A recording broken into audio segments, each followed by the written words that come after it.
What's good, y'all? You dub back here again. Here in 2019. I was initially not going to do a video addressing the aftermath, if you will, of the Anthony Joshua versus Andy Ruiz Jr. fight. For for those who don't know, this ain't much of a alert. Fight happened on this past Saturday, and Andy Ruiz Jr. took took down Anthony Joshua and got a bunch of belts. He got a bunch of heavyweight belts. All right, there's a lot that can be said. I wasn't gonna do a video because to me, a lot of people have it as a big deal. It's not that big of a deal to me because of how I viewed Anthony Joshua. So I was like, okay, he lost the fight. And I'll explain why it wasn't a big deal to me. But considering for my bros, both my two older bros who are huge, they're big boxing fans and such. Love me some boxing, but they're more tuned in to what's going on than I am presently because of life. And I watched a segment on First Take dealing with Max Kellerman and his perspective, and Stephen A. Smith and his perspective. A lot of what's going on around here, and there's been a lot that's led up to it with Deontay Wilder, the Browns bomber, who's a candidate for the GOAT. I've been saying this for a while. Like there's a lot going on. Tyson Fury, yeah, Anthony. There's a lot. All right, there's a lot. Let me first begin to say this. Thank God that the heavyweight division is back. It's been back since like 2017. All right. Like the only one really holding it down was Vladimir Klitschko. It was really the Klitschko brothers. That was like the only ones holding it down for like 5 years to a decade. It had been so stale. The fact is that one of the reasons Floyd Money Mayweather Jr. was so huge, I have him the second greatest boxer of all time, but one of the reasons he was so huge is because the heavyweight division was dead. Every time you see, except for the 80s, where you had the middleweights and the featherweights and such, the welterweights, you had, they called the Four Horsemen. You had Sugar Ray Leonard, Hands of Stone, Roberto Duran, uh, Tommy Hitman Hearns, Marvelous Marvin Hagler. You had those four, and you had some phenomenal fighters as well in the lighter divisions. But boxing has always been about the heavyweights. If you go back to where the Queensberry rules got adopted in the 1890s, if I remember correctly, or late 1880s, it's been a little minute. But anyways, ever since the Queensberry rules, the modern era of pro boxing, it's always been about the heavyweights. You go back to Jack Johnson, you go to the Brown Bomber, Joe Louis, you go to Rocky Marciano. Um, I don't, Jack Dempsey, I can't recall if Jack Dempsey was a heavyweight. But of course, you go to Muhammad Ali, the greatest of all time, Big George Foreman, Sonny Liston, what Floyd Patterson. I don't want to misquote some of these guys. I forget if they fought heavyweight. Of course, Smoking Joe Frazier, eventually Iron Mike Tyson. I mean, in the '90s, you had the real deal Evander Holyfield, Lennox Lewis, David Tua, Michael Moore. Going back, you had guys like Kenny Norton. I mean, you had Larry Holmes. Yeah, a whole slew of guys. Y'all know the legends. Anyways, it's always been. But there's been a blood clot. There was a huge and massive drought for the longest time, and it made boxing boring. Because at the end of the day, as much as I love pure skill, everybody want to see folk get their heads knocked off. Y'all know what we come to boxing for. One of the reasons why people have an issue with MMA is because sometimes MMA gets boring in the grappling game. Now, I rock with grappling, but that shit can be boring. It can be boring. But boxing, you know what you come for. You come for these hands, and you come to see somebody get their head caved in. But they know what they signed up for. You come for a fight. And I don't want just pure blood, but hell, I want skill and power. Okay? And there's a lot of ways to do it, and there's a lot of great fighters. And you're not always going to get knockdowns, but it's damn great when you see one. Not gonna lie. When you can see a great knockout, come on, dog. And so you have that. And I had known for years, I'm going to start with Deontay Wilder. my dude Moose, he YouTuber. Shout out to Moose. Moose was good. If you see this vid, um, he had hit me up about 2016. He's like, "Yo, Wonder, you gotta check out this dude Deontay Wilder. He's the real deal." And I was like, mm. I'm always hesitant when people say new the real deal, but he's like, bro. And I still need to do a video on him as a fighter, but you know, Teddy Atlas talks about him having no skill. He has skills. He's not the most skilled, but damn, he's got generational power. Like we talking power on the level of Iron Mike Tyson, Big George Foreman, freaking Smoking Joe Frazier, Roberto Duran, them dudes, maybe even more. Pound for pound, he might be the greatest hitter of all time. This dude got one hitter quitter power. He will drop folk, and his record validates that. The great equalizer. It's like a home run in baseball. It's like a 3-point shot in basketball. He got that great equalizer. That bomb can drop a fool.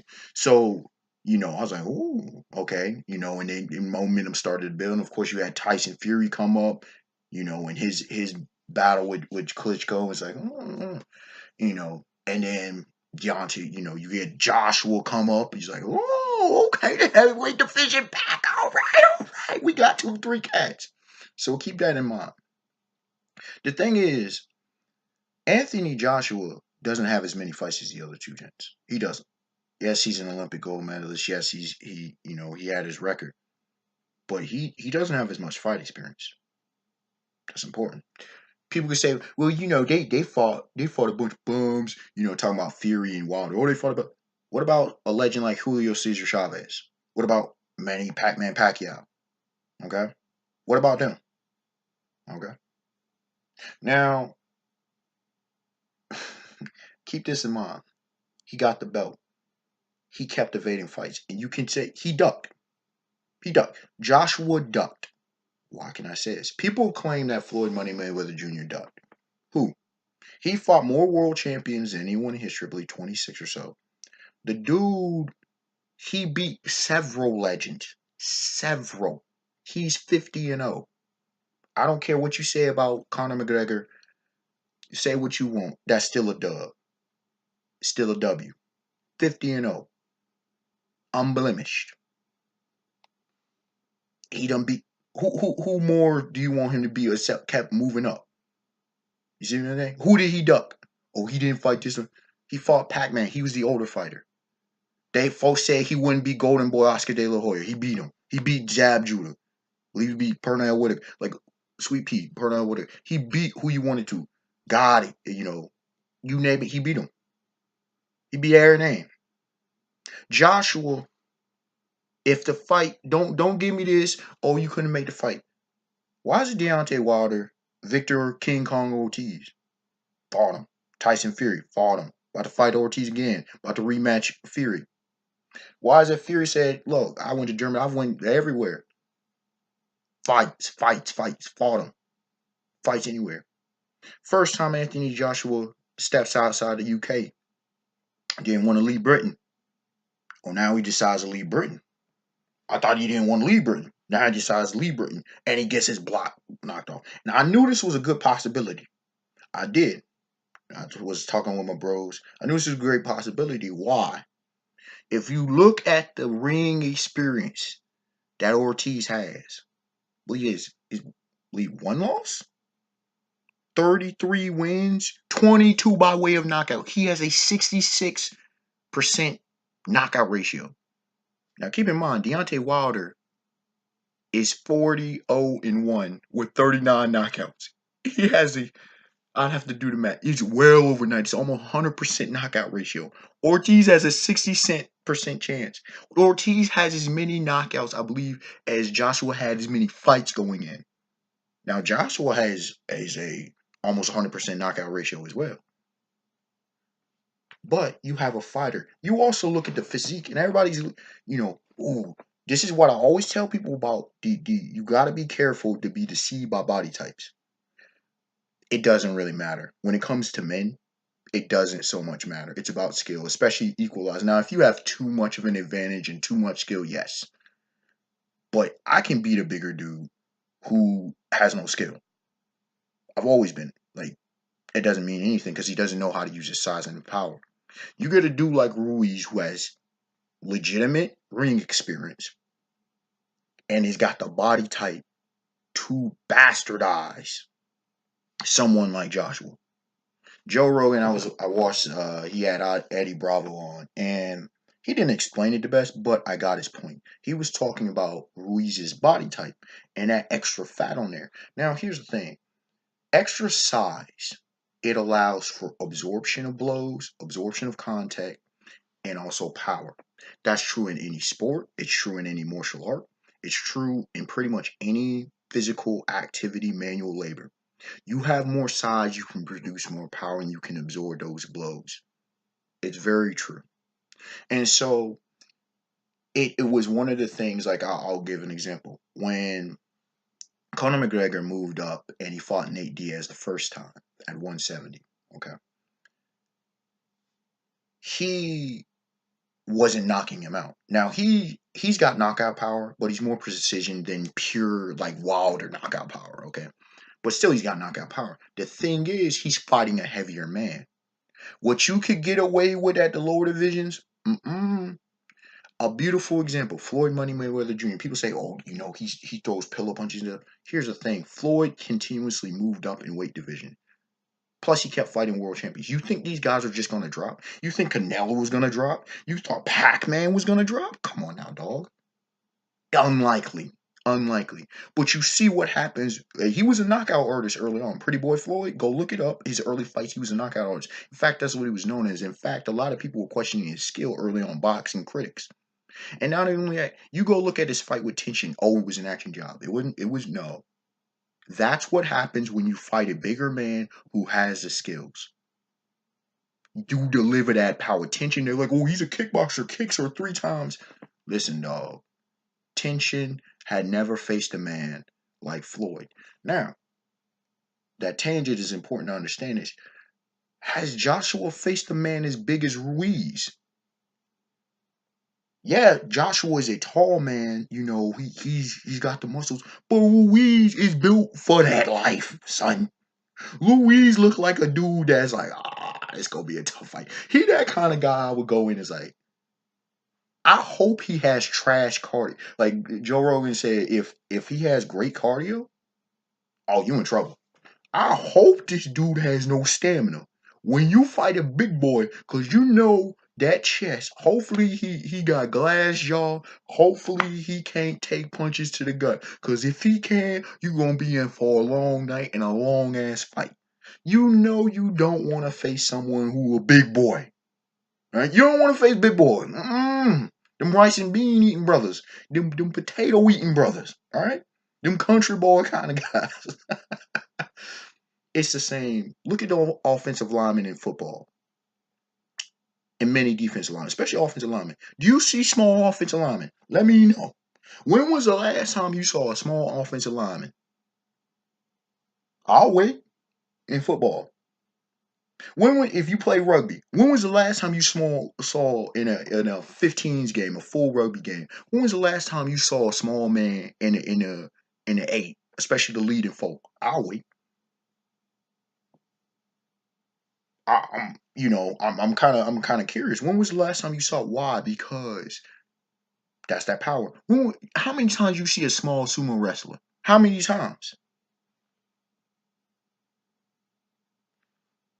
There is a reason for the size. So I knew it was I knew it was gonna be dangerous. I'm like, I don't really see. Joshua was too lax going into the fight. Teddy Atlas called it out after the fight. Others have pointed out he came in too. He just came in with the wrong mentality. You cannot go into a fight against a fighter thinking it's gonna be all easy, like work. God willing, I'll win. Yeah, God willing, you'll win. But as Teddy Atlas said, he got paid. Joshua was feeling good. He eating well. And he used a phrase, I believe, from Marvin Hagler. Hagler has said, on silk sheets. Joshua, I said this after that fight when my bros were talking about it on the Sunday, and I said what he needed to do is he needed to go watch that Rocky 3 and Rocky 4 right now. And Rocky 3 with that the Eye of the Tiger, love the song by Survivor, one of the all-time greatest pump-up songs. But anyways, Yeah, if you remember, Apollo Creed, what did he say to Rocky Balboa? What did he say to his eye Stallion? You need to get the eye. Rocky, you need to get the eye of the tiger. Eye of the tiger. Rising up, back on the streets. You know, you saw what happened. Mr. T's character, Clubber Lang, had the eye of the tiger. Was hungry. Rocky wasn't hungry in that first fight.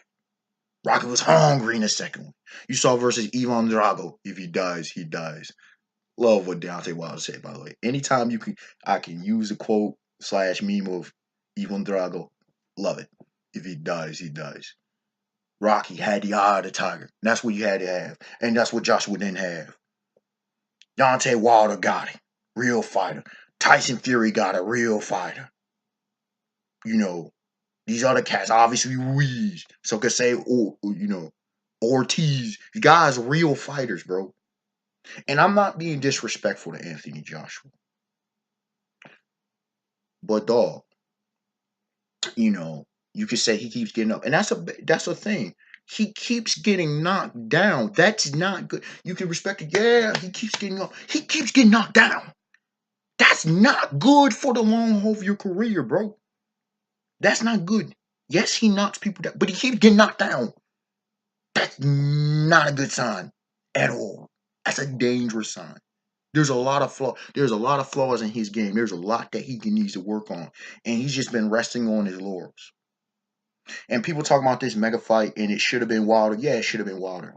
But as Shannon Sharp on Undisputed often says, I can't get the direct quote, but it's something of this nature. The road that you take may be the very road that ends up on to the destination that you were trying to avoid. Shannon Sharp repeats that. And that's what Anthony Joshua has been doing. He been ducking, he been dodging, he been trying to bob and weave like he was Makanoichi Ippo and Hajime no Ippo. But guess what? He got exposed.